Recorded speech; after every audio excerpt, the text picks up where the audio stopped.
வணக்கம். இது உங்கள் மக்கள் பிரதிநிதி. ஒவ்வொரு வாரமும் அரசியலில் இருக்கக்கூடிய ஒவ்வொரு பிரதிநிதிகளை நாங்கள் இந்த நிகழ்ச்சியினூடாக சந்தித்து வருகிறோம். அது மாத்திரமல்லாமல் சமூகத்தில் இருக்கக்கூடிய மக்களுக்கு சார்பான பல அமைப்புகளின் தலைவர்களையும் இந்த நிகழ்ச்சிகளினூடாக நாங்கள் சந்தித்து வருகின்றோம். அந்த வகையிலே இந்த வாரம் நாங்கள் சந்திக்கவிருப்பது தமிழர் முற்போக்கு கூட்டணியின் நாடாளுமன்ற உறுப்பினர் மயில்வாகனம் திலகராஜா அவர்களை.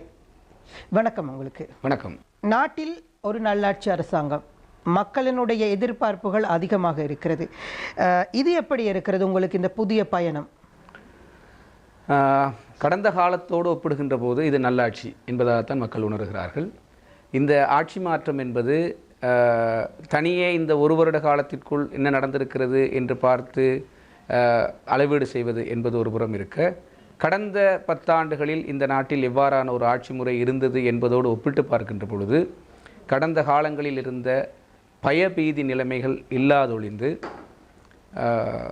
மக்கள் சுதந்திரமாக சிந்திக்கக்கூடிய, செயற்படக்கூடிய, தங்களது கருத்துக்களை சொல்லக்கூடிய ஒரு அரசியல் சூழல் இந்த நாட்டிலே உருவாகி இருக்கிறது.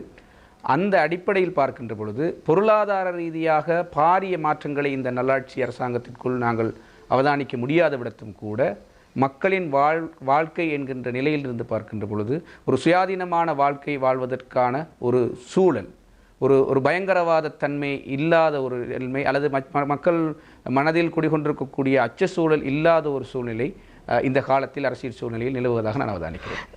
அதாவது பாராளுமன்ற உறுப்பினர் அவர்களே, நீங்கள் இப்பொழுது அரசில் இருக்கக்கூடிய ஒரு அங்கத்துவம் வகிக்கின்ற கட்சி, முக்கியமாக எந்த மலையக அரசியல்வாதியை எடுத்துக்கொண்டாலும் அங்கு மலையக மக்களினுடைய பிரச்சனைகள் தான் முன்னிக்கின்றது. நீங்கள் அரசில் இருக்கக்கூடிய ஒரு கட்சி அல்லது ஒரு நாடாளுமன்ற உறுப்பினர் என்ற வகையில் அவர்களுடைய இந்த பிரச்சனைகளை தீர்ப்பதற்கான நடவடிக்கைகளை எவ்வாறு எடுத்திருக்கிறீர்கள்? மலையக மக்களின் பிரச்சனைகள் என்பது பல்வேறுபட்ட பிரச்சனைகளின் கலந்த ஒரு நிலைமை. அது பொருளாதார பிரச்சனையாக இருக்கட்டும், வாழ்வாதார பிரச்சனைகளாக இருக்கட்டும், அவர்களது குடியுரிமை பிரச்சனைகளாக இருக்கட்டும், இப்படி பல்வேறு பிரச்சனைகள் இருக்கிறது. அந்த பிரச்சனைகள் அனைத்துக்கும் தீர்வு காண்பதற்கான ஒரு சூழல் உருவாகிவிட்டதாக இல்லை. ஆனால் இந்த இலங்கை நாட்டிற்குள் ஏறக்குறைய 200 வருடங்களை எட்டியிருக்கின்ற இந்த மலையக தொழிலாளர் சமூகத்தை வேர்ச்சமுகமாக கொண்ட மலையக சமூகத்தின் பிரச்சனை ஒரு தொடர் பிரச்சனையாக இருக்கின்றது என்பதை நாங்கள் பார்க்கின்ற பொழுது, இதற்கு முன்னதான ஒரு காலப்பகுதியில் திட்டமிட்டதான ஒரு அபிவிருத்தி, ஒரு அரசியல் இலக்கு அந்த மக்களை நோக்கியதாக இல்லாதிருந்தமை ஒரு பெரிய குறைபாடாக அவதானிக்கப்படுகிறது. கடந்த காலங்களிலே உங்களுக்கு தெரியும், ஈதோகா பாரிய வெற்றியை ஈட்டியது மலையகத்தில். அவர்களுடைய அமைச்சர்கள் இருந்தார்கள், கேபினட் அமைச்சர்களாக இருந்தார்கள், பிரதி அமைச்சர்களாக இருந்தார்கள். ஆனால் ஏன் இலங்கை தொழிலாளர் காங்கிரசினால் இந்த மக்களுக்கு எதுவும் செய்து கொடுக்க முடியாத ஒரு சூழல் காணப்பட்டது? என்ன காரணமாக இருக்கு? இதான் நான் சொல்லியதான் காரணம். இந்த கட்சிகள் அங்கம் வைக்கிறார்கள், அமைச்சர் பதவிகள் பெறுகிறார்கள் என்பது ஒரு புறம் இருக்க, இந்த பொறிமுறையை செய்வதற்கான சட்ட ஏற்பாடுகளே இல்லை. இது இந்த மக்களை வெளிநாட்டிலிருந்து, இந்தியாவிலிருந்து பிரித்தானியர்கள் கொண்டு வந்த நேரத்திலிருந்து 1972ஆம் ஆண்டு வரைக்கும் கூட அவர்களது தொழில் நிர்வாகத்திற்கு கீழேயே இந்த மக்களின் வாழ்க்கை நிர்வாகத்தையும் அவர்கள் நிர்வகித்து வந்திருக்கிறார்கள். 72ஆம் ஆண்டுக்கு பிறகு அரசுடைமையாக்கப்பட்டு தோட்டங்கள் அரசுடைமையாக்கப்பட்டிருந்த போதும் கூட அந்த நிர்வாக முறைமை அரசுக்குரிய பொது நிர்வாக முறைமைக்குள் வரவில்லை. இன்றும் கூட முழுமையாக வரவில்லை என்பதுதான் எனது வாதமாக இருக்கிறது. இந்த பொறிமுறையை மாற்றியமைக்காத பட்சத்தில் 5 அமைச்சர்கள் அல்ல, 10 அமைச்சர்கள் அல்ல, 15 அமைச்சர்கள் வந்த போதும் கூட அவர்களை நோக்கிய வேலை திட்டம் முறையாக சென்று சேராது. ஆனால் பாராளுமன்ற உறுப்பினர் அவர்களே, இந்த பொறிமுறைக்குள் சம்பள விஷயம் எப்படி வருகிறது? இந்த பொறிமுறைக்கு சம்பள விடயமும் இல்லை. ஆனால் அந்த பிரச்சனை கூட இதுவரை அவர்களுக்கு தீர்த்து நிச்சயமாக. ஏனென்றால் 72ஆம் ஆண்டு வரைக்கும் பிரித்தானியர்னால் நிர்வகிக்கப்படுகிறது. 72ஆம் ஆண்டுக்கும் 92ஆம் ஆண்டுக்கும் இடையிலே அரசாங்கம் பொறுப்பேற்றவுடன் இழிவு சம்பள சபை சட்டத்தின் கீழாக, அந்த முறைமையின் கீழாக சம்பளங்கள் வழங்கப்படுகிறது. 92ஆம் ஆண்டு மீண்டும் அது தனியாருக்கு வழங்கப்படுகின்ற பொழுது கூட்டு ஒப்பந்த முறை என்கின்ற முறைமையினூடாக வழங்கப்படுகிறது. இந்த கூட்டு ஒப்பந்த முறைமை பற்றி பல்வேறு பரவலாக சம்பளம் அதிகரிக்கப்படவில்லை, வழங்கப்படவில்லை என அந்த கூட்டு ஒப்பந்த நிலையிலிருந்து பேசிக் கொண்டிருக்கிறார்களே தவிர, இந்த கூட்டு ஒப்பந்த நிலைக்கு இந்த தொழிலாளர்களை மாற்றுவதற்கான ஏற்பாடு எங்கே செய்யப்பட்டது? அமைச்சரவை தீர்மானம் நிறைவேற்றப்பட்டு இது வழங்கப்பட்டிருக்கிறதா, அல்லது பாராளுமன்றத்தில் சட்டம் இயற்றப்பட்டு இந்த கூட்டு ஒப்பந்த முறைமைகளாக சம்பளம் வழங்கப்படுகிறது என தீர்மானிக்கப்பட்டதா? இல்லை. எனவே ஒரு தேசிய பொறிமுறை, ஏனைய தொழில்துறையில் உள்ளவர்களுக்கு குறைந்தபட்ச சம்பள சபை சட்டமோ அல்லது ஏனேனும் சம்பள சபையினூடாக தீர்மானிக்கப்படுகின்ற சம்பளம் தான் வழங்கப்பட வேண்டும் என்கின்ற ஒரு தீர்மானம் இருக்கின்ற பொழுது, இந்த பெருந்தோட்ட தொழில் சார்ந்து வாழ்கின்ற மக்களுக்கு மாத்திரம் இவ்வாறு கம்பெனிகளுடன் ஒரு கூட்டு ஒப்பந்தத்தை செய்து அதனூடாக செய்யப்படுகின்ற ஒரு நிலைமை இன்று அது ஒரு தோல்வியடைந்த நிலைமையாக வருகின்ற பொழுது, இன்று எல்லோரும் தோட்ட கம்பெனிகள் சொல்கின்றன, தொடர்ச்சியாக இந்த தோட்டத்தை நாங்கள் இவ்வாறு நிர்வகித்துக் கொண்டு செல்ல முடியாது, நாங்கள் நட்டமடைகிறோம் என சொல்கிறார்கள். தொழிற்சங்கங்கள் தாங்கள் முன்வைத்த சம்பளத் தொகையை அந்த கூட்டு ஒப்பந்த அடிப்படையில் பெற்றுக் கொடுக்க முடியாத நிலைக்கு தள்ளப்பட்டிருக்கிறார். காரணம், அந்த தேசிய பொறிமுறைக்குள் இந்த நாட்டில் வாழக்கூடிய ஏனைய தொழிலாளர்கள் எவ்வாறு அந்த சட்ட பொறிமுறைக்கு கீழாக உள்வாங்கப்பட்டிருக்கிறார்களோ அத்தகைய ஒரு பொறிமுறைக்குள் இல்லாமல் தனியே முதலாளிமாருக்கும் தொழிற்சங்கங்களுக்கும் செய்யப்பட்டிருக்கிற ஒப்பந்தத்தினூடாக சம்பளத்தை தீர்மானிக்கின்ற ஒரு முறைமை காணப்படுவதன் காரணமாகத்தான் தொடர்ச்சியாக இது ஒரு எந்த விதமான பிடிமானம் இல்லாமல், அரசு சார்ந்த பொறிமுறைக்குரிய பிடிமானமாக இல்லாமல் தனியார் கம்பெனிகளுக்கும் தொழிற்சங்கங்களுக்கும் இடையே பேசிக்கொள்கிற, உடன்பட்டுக் கொள்கிற ஒரு ஒப்பந்த அடிப்படையிலான தொழிலாளர்கள், இது உண்மையிலே மிக மோசமான நிலைமை. இந்த நாட்டின் பிரஜையாக இருந்த போதும் கூட, இந்த நாட்டின் குடியுரிமை உள்ளவராக இருந்த போதும் கூட ஒரு ஒப்பந்த பிரஜையாக வைத்திருக்கிற நிலைமை, 2 வருடத்திற்கு ஒரு தடவை புதுப்பிக்கின்ற அந்த ஒப்பந்தத்திற்குள் அவர்களை மட்டுப்படுத்தி வைக்கின்ற ஒரு நிலைமை காணப்படுகிறது. இதற்கான மாற்று வழிகள் என்ன? இந்த ஒப்பந்த பிரச்சனைகள் அல்லது இவர்கள் இலங்கையினுடைய பிரஜைகள், இவர்களுக்கு வாக்குரிமை இருக்கிறது, இலங்கையில் இருக்கக்கூடிய அனைத்து உரிமைகளும் இருக்கிறது, ஆனால் இவர்களுக்கு இந்த சம்பளம், அடிப்படை சம்பளம், ஒரு குறிப்பிட்ட, நான் நினைக்கிறேன் இலங்கையில் இருக்கக்கூடிய அடிப்படை சம்பளம் குறைந்த அளவில் பெறுபவர்கள் இந்த தொழிலாளர்கள், தோட்ட தொழிலாளர்கள். இதற்கான தீர்வுகள் எவையாக இருக்கிறது? எனக்கு அண்மையில் அமைச்சர் மனோ கணேசன், அதே போன்று திகாம்பரம், அதே போன்று ராதாகிருஷ்ணன், நீங்கள் உட்பட 2500 ரூபாய் வழங்கப்பட வேண்டும் என்கின்ற கோரிக்கையை முன்வைத்து இப்பொழுது அது நடைமுறையில் இருக்கிறது. எவ்வளவு காலத்திற்கு இது நீடிக்கும்? இந்த 2500 ரூபாய் என்பது இந்த பொறிமுறையை உடைத்து பார்க்கின்ற அல்லது குறுக்கு வெட்டாக பார்க்கின்ற ஒரு சம்பவம் மாத்திரம்தான், அது நிரந்தரமானதல்ல. இந்த 2500 ரூபாய் என்ன என்பதை முதலில் விளங்கிக் கொள்ள வேண்டும்.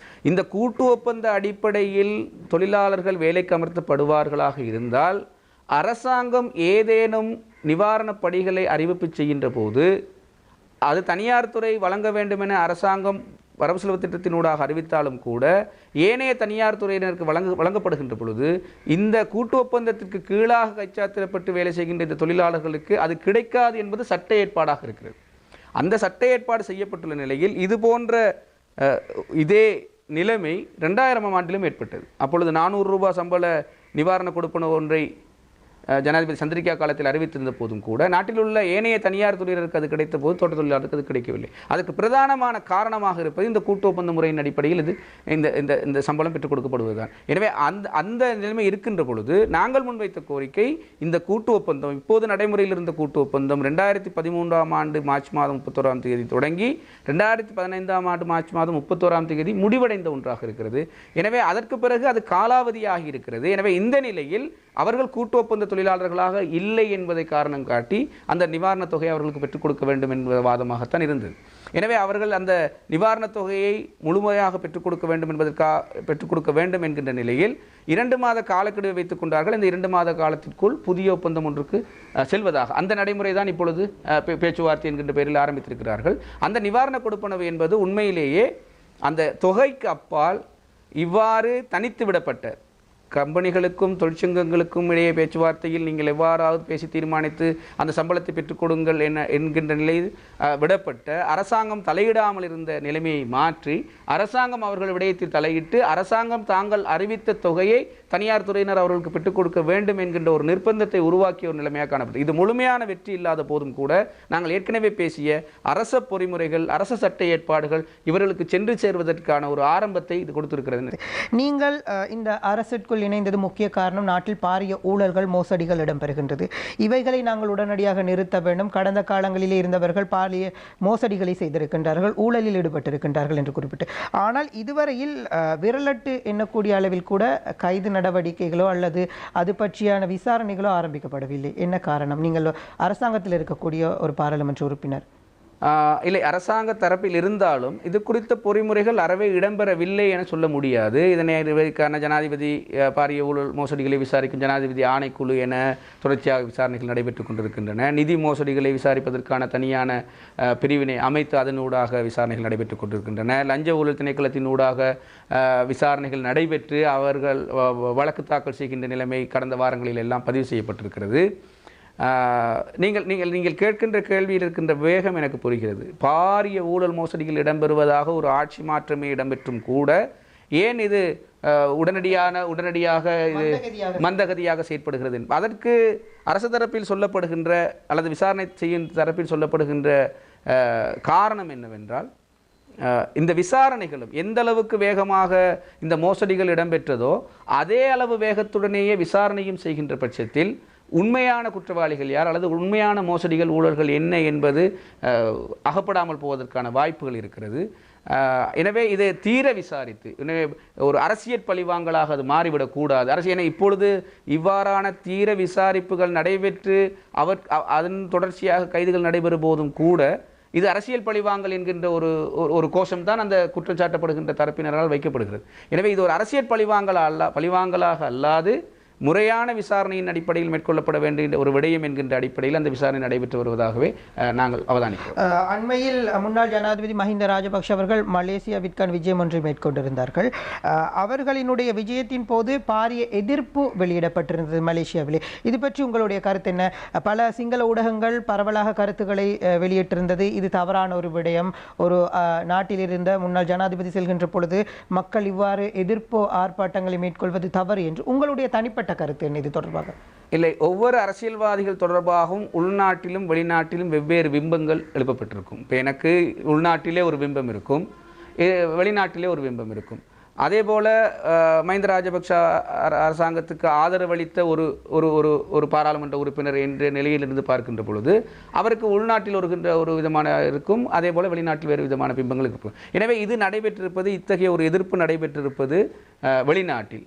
இது என்னை பொறுத்த வரைக்கும் ஒரு புதிய விடயமே அல்ல. இதற்கு முன்பதாக இந்தியாவிலும் சரி, இங்கிலாந்திலும் சரி, கனடாவிலும் சரி பல்வேறு எதிர்ப்பு நடவடிக்கைகள் அவருக்கு தெரிவிக்கப்பட்டிருக்கிறது. ஆனால் இது அந்த காலத்தில் அவர் ஜனாதிபதியாக இருந்தால், இந்த காலத்தில் ஒரு பாராளுமன்ற உறுப்பினராக இருக்கின்றார். எனவே இது வித்தியாசமான ஒரு தன்மையில் பார்க்கப்படுகிறது. முன்னாள் ஜனாதிபதி ஒருவருக்கான எதிர்ப்பாக பார்க்கப்படுகிறது. என்னை பொறுத்த வரைக்கும் அந்த அரசியல்வாதி தொடர்பாக கட்டமைக்கப்பட்டிருக்கின்ற பிம்பம் எவ்வாறானது என்பது தொடர்பாகத்தான் இருக்குது. மலேசியாவை பொறுத்த வரைக்கும் மலேசியாவில் தமிழ் பேசுகின்ற அல்லது தமிழ் ஆர்வலர்கள் அதிகமாக இருக்கின்றார்கள். எனவே தமிழ் ஆர்வலர்கள் என்கின்ற பொழுது அவர்கள் தமிழ்நாட்டின் தாக்கத்திற்கு உட்பட்டவர்களாக இருந்திருக்கக்கூடும். தமிழ்நாட்டில் இவருக்கென்று ஒரு பிம்பம் இருக்கிறது, இவர் இப்படியானவர் தான் என்பதாக இருக்கிறது. எனவே அந்த பிம்பத்தில் கட்டமைக்கப்பட்டதாக அந்த எதிர்ப்பு வெளியிடப்பட்டிருக்கக்கூடும் என்று நினைக்கிறேன். அவர்களுடைய உயிருக்கு அச்சுறுத்தல் இருப்பதாக பரவலாக கூறப்படுகிறது.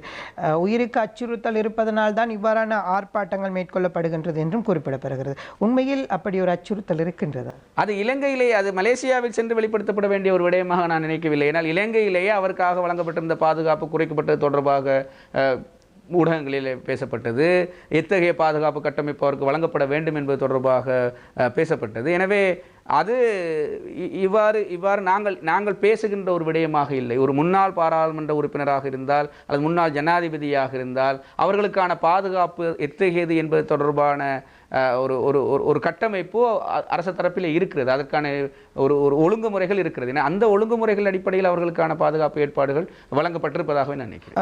அண்மையில் இலங்கை ஜனாதிபதி மைத்ரிபால சிறிசேன அவர்கள் குறிப்பிட்டிருக்கின்றார்கள், ஸ்ரீலங்கா சுதந்திர கட்சி கை சின்னத்தில் போட்டியிடும். அவர்களுடைய 65வது ஆண்டு நிறைவு விழாவில் குறிப்பிட்டிருக்கின்றார்கள், ஸ்ரீலங்கா சுதந்திர கட்சி எதிர்வரும் தேர்தல் காலங்களில் கை சின்னத்தில் போட்டியிடும். 2020 அளவில் நாங்கள் ஒரு ஆட்சியை கைப்பற்றுவோம் என்று குறிப்பிட்டிருக்கின்றார். இது நீங்கள் அங்கத்துவம் வகிக்கும் ஐக்கிய தேசிய முன்னணிக்கு எவ்வாறான பாதிப்பை ஏற்படுத்தும்? அல்லது எதிர்காலத்தில் ஐக்கிய தேசிய கட்சியோ அல்லது முன்னணியோ அதனுடைய நிலை என்னவாக மாறும்? இல்லை, ஐக்கிய தேசிய கட்சியை பொறுத்த வரைக்கும் பெரும்பாலும் கூட்டணி சார்ந்த ஒரு ஆட்சி முறையை தொடர்ச்சியாக கொண்டிருந்த ஒரு கட்சி அல்ல. இந்த முறை ஐக்கிய தேசிய முன்னணியாக பல்வேறு அமைப்புகள், ஐக்கிய தேசிய கட்சியோடு இணைந்து செயற்படக்கூடிய கட்சிகளும் இதர அமைப்புகளும் பொது அமைப்புகளும் சேர்ந்துதான் ஐக்கிய தேசிய முன்னணி என்கின்ற பெயரிலே போட்டியிட்டு வெற்றி பெற்றிருக்கிறார். அதில் சுதந்திர கட்சியில் அங்கம் வைத்த அல்லது கடந்த ஆட்சி காலத்தில் சுதந்திர கட்சியில் இருந்தவர்களும் கூட ஐக்கிய தேசிய கட்சியின் யானை சின்னத்தில் போட்டியிட்டு இருக்கக்கூடிய ஒரு நிலைமை தான் காணப்படுகிறது. உதாரணமாக சுகாதார அமைச்சர் இருக்கக்கூடிய ராஜித சேனாரத்ன அவர்கள் ஏற்கனவே மக்கள் விடுதலை முன்னணியும் ஜனநாயக கட்சியும் இணைந்து சரத் பொன்சேகா அவர்கள் ஜனநாயக கட்சியும் ஆரம்ப காலத்தில் இணைந்து ஒரு முன்னணியாக செயற்பட்ட அணியிலிருந்து போட்டியிட்டு வந்த அர்ஜுன ரணதுங்கா அவர்களும் கூட இந்த அணியிலே இருக்கிறார். அது ஐக்கிய தேசிய கட்சியின் சூழ்நிலை.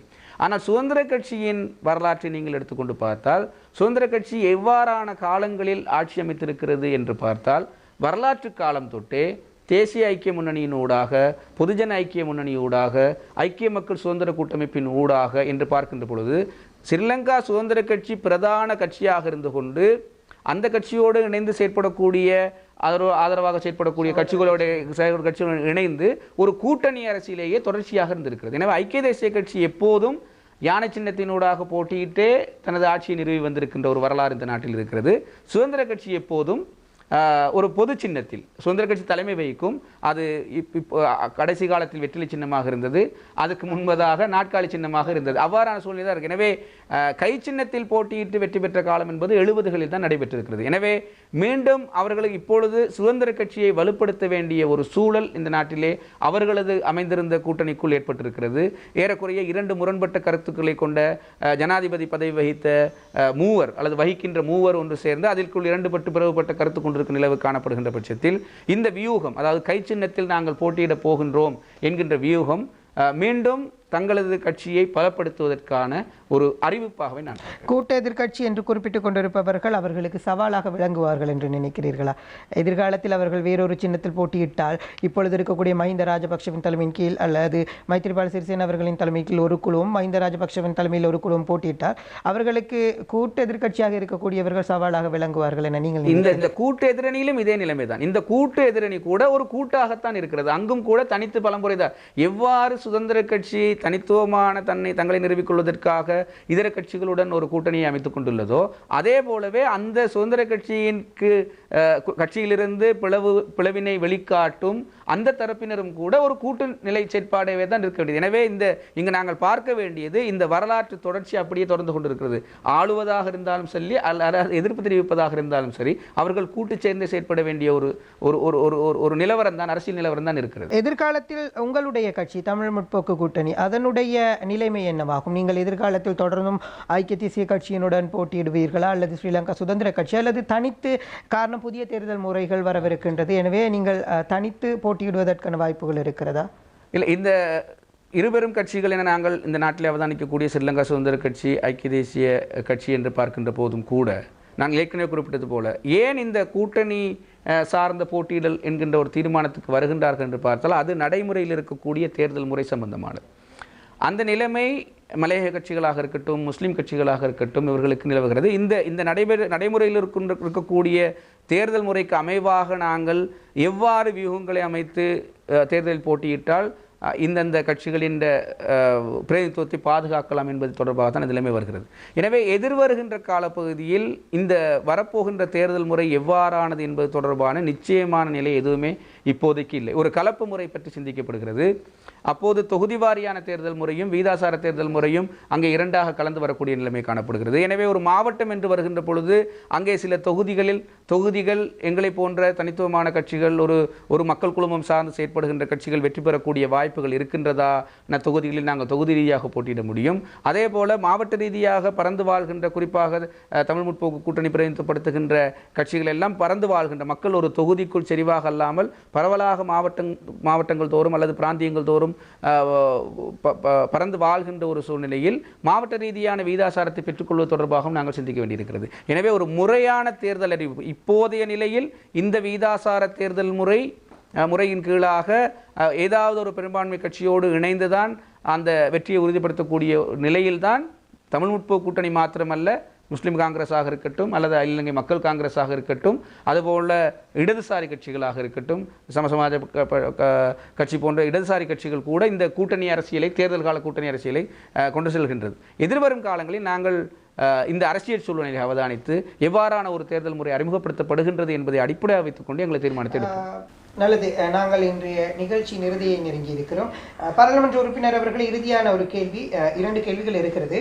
இறுதியாக காணாமல் போனோர் தொடர்பான அலுவலகம் அமைப்பதற்கான ஏற்பாடுகள் நடந்து கொண்டிருக்கிறது. இது பற்றி உங்களுடைய கருத்து என்ன? இது இந்த எதிர்பார்ப்பு, இந்த யுத்தத்தின் பின்னதாக காணாமல் போனோர் தொகை அதிகமாக இருக்கின்றது, அவர்களின் உறவினர்களின் குரல் அதிகமாக இருக்கின்றது வகையில் இது நாள் வரையில் அவர்கள் உயிரோடு இருக்கின்றார்களா அல்லது இல்லையா என்பது தொடர்பான எந்த விதமான பதிவுகளும் இல்லை. இந்த வந்திருக்கின்ற சட்டம், காணாமல் போனோரை பதிவு செய்வதற்கான ஒரு அலுவலகம் என்கின்ற ஒரு சட்டம் முழுமையாக அந்த காணாமல் போனோரை கண்டுபிடித்து தருவதற்கோ அல்லது அவர்கள் நிலைமை இதுதான் என ஒரு பூரணமான ஒரு அறிக்கை சமர்ப்பதற்கான ஒரு ஏற்பாடாக இருக்கின்றதா என்கின்ற கேள்விக்கு அப்பால் குறைந்தபட்சம் உறவுகளை இழந்து உறவுகளை காணாமல் போன நிலையில் தவித்து கொண்டிருக்கும் அவர்களின் உறவினர்கள் தங்களது ஆதங்கங்களை பதிவு செய்கின்ற, குறைந்தபட்சம் சட்ட ஏற்பாட்டுக்கான வழியை சமைக்கின்ற ஒரு ஏற்பாடாக இந்த சட்டம் அமைந்திருக்கிறது என்று நினைக்கிறேன். உங்களுடைய எதிர்கால அரசியல் இலக்கிழமை அமைய போகிறது? எதிர்கால அரசியல் மாத்திரமல்ல, சமகால அரசியல் இலக்குகள் கூட நான் சார்ந்திருக்கக்கூடிய, நீங்கள் ஏற்கனவே கேட்டது போல ஏன் மலையக மக்கள் சார்ந்திருக்க வேண்டும், நான் மலையக மக்கள் சார்ந்து அந்த தொழிலாளர் குடும்பத்திலிருந்து பிறந்து வளர்ந்த ஒருவன்.